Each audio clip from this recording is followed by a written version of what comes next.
4-8 season on the field, but another top 20 recruiting class out of Will Muschamp at South Carolina. We got Will Gunter on the line from the all-new early game 107.5 The Game. Will, how's it going tonight? You look festive. We're very festive. Nice. We're ready. A week from tomorrow, a week from today, we'll be taking down this tree back behind me and getting ready for New Year's in 2020. You're going to take down the tree a week from tonight? Maybe. Who knows? We might get bored. The tree's huge. This tree's huge. I don't know if you can see it. It's a big. You can't really tell. It's a big tree. So we're trying to be fully prepared for 2020, and the kids go back to their mother next week. So we'll be ready to take down the tree and skate on into 2020. Okay, man. It's get it up, take it down. Christmas is over. Let's move on to the next thing. All right. It's been up a little bit longer than just get it up. It's been up for a few. It's already fallen over 3 times, so we're ready. Very nice. It's a good-looking tree, that's for sure. And folks, again, as I explained to Will before we came on, my daughter and I, that's our thing. That's our tradition. And since she's away at college, our decorating has become a little bit later in the season. But you will soon see the Christmas tree behind me as well. Okay. I guess people are a little bit more interested in South Carolina football than my decorating habits around the Mark Rogers TV household. So, Will, this South Carolina class is number 17 in the nation for the second consecutive year if this rating holds up, according to the 247 composite. So, another nice class by Will Muschamp. Well, it is, but I think even under Steve Spurrier, we learned this is about the typical South Carolina class. It really comes down to how you develop them when you get them on the field. I mean, you go back and you look at Steve Spurrier's classes, there was good players. There was a great coaching staff that developed them when they got to campus. You think about guys like Devin Taylor and guys like DJ Swearinger, a guy like Antonio Allen. These weren't highly thought of recruits. These were guys that were developed when they got to campus, and that's what this class is going to be. Certainly there are guys who are difference makers, Marshawn Lloyd, Luke Doty, Jordan Birch will obviously be a guy that everybody talks about. Those guys, the difference makers, have to be difference makers. What also has to happen is you have to develop guys like Mo Kaba, like a Rashawn Lee, like a Rico Powers Jr. that turn into players that played above their potential when it's all said and done. So, Will, when you look at the class, who really stands out? You mentioned a few names, but if you can outline those guys that are the big standouts and maybe some other guys that you've looked at and based on what you've heard, what you've seen, what you've read that may be under the radar that you really like.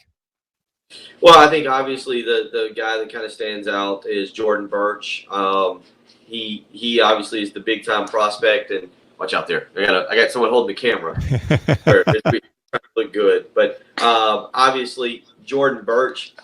Stay out of it. But Jordan Birch is the guy, the 5-star prospect, top 10 prospect in the country, and that's the guy that we're going to all talk about and think about as the big time difference maker. Marshawn Lloyd, the running back from DeMatha Catholic in DC, is certainly a guy that they'll count on to start, if not make an instant impact, pretty early in the season. And then you think about the quarterback situation with Luke Doty coming in, and with Jake Bentley transferring out now, Ryan Helinski, we'll see what happens with De'Carrion Joyner, but certainly Luke Doty, the quarterback room is a little bare. And so with all that in mind, how does Luke Doty fit into the situation? Those are your 3 difference makers. Luke Doty, more of an athletic quarterback. Certainly, again, Jordan Birch, a top 10 prospect, and Marshawn Lloyd, a guy who is one of the top 5 running backs nationally. So there's your difference makers.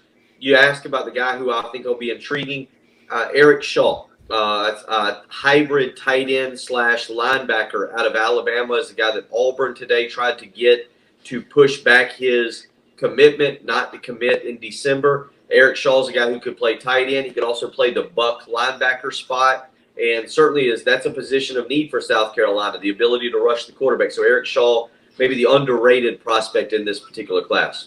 Shaw is rated the 16th rated athlete in that category, according to 247, and 17th rated player in Alabama. It's a 4-8 team, and usually that's not a whole lot to go on the recruiting trail. But Will Muschamp still brings in the 17th rated class. Now, of course, we've got to put that in SEC perspective, which is the number 8 class in the SEC. And for a second consecutive year, it's number 8 in the SEC. It's number 17 in the nation as it stands right now. So what do you think he's telling recruits out there after winning 4 games that he's still able to bring in that kind of haul? Well, I think that one of the highlights of having Will Muschamp as coach is the ability to build relationships. And certainly they lost some guys during the summer. Javon Cohen ends up at Alabama today after decommitting from South Carolina and going to Auburn. Isaiah Walker was another offensive lineman that ended up going to Florida.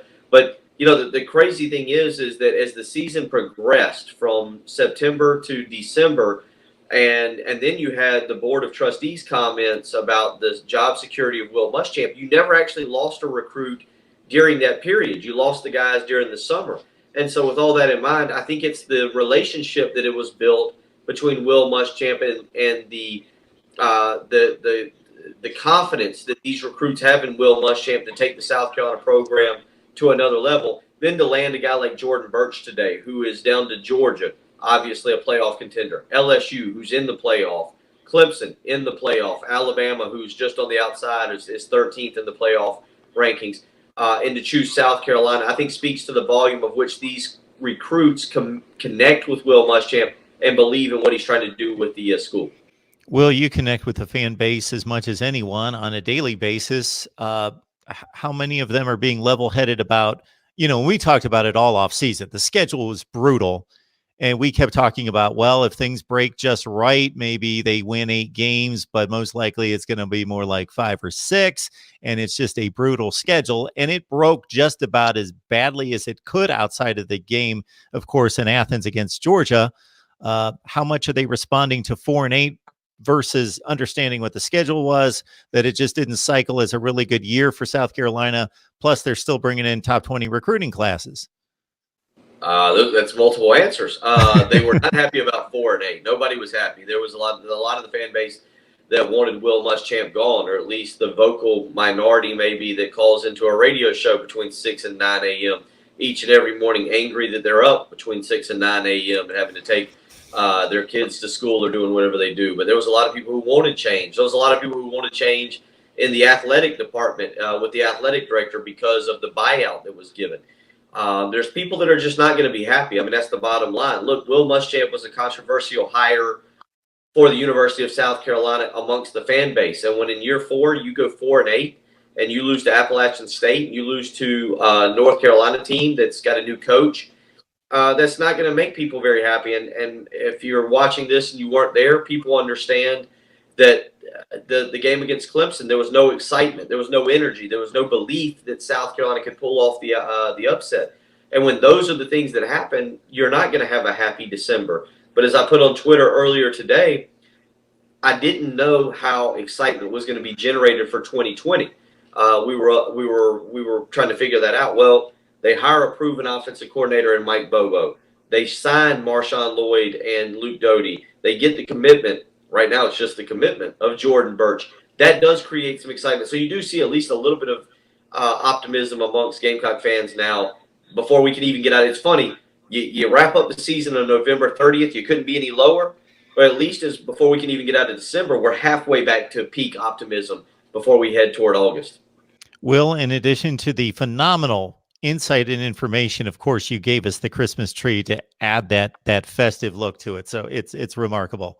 We appreciate you stopping by.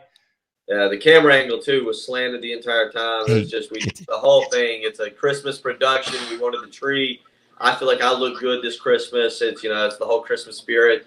So I appreciate you having me. Knowing I'm guessing you're not paying a whole lot for the production costs and paying the camera person there. So you can only expect so much.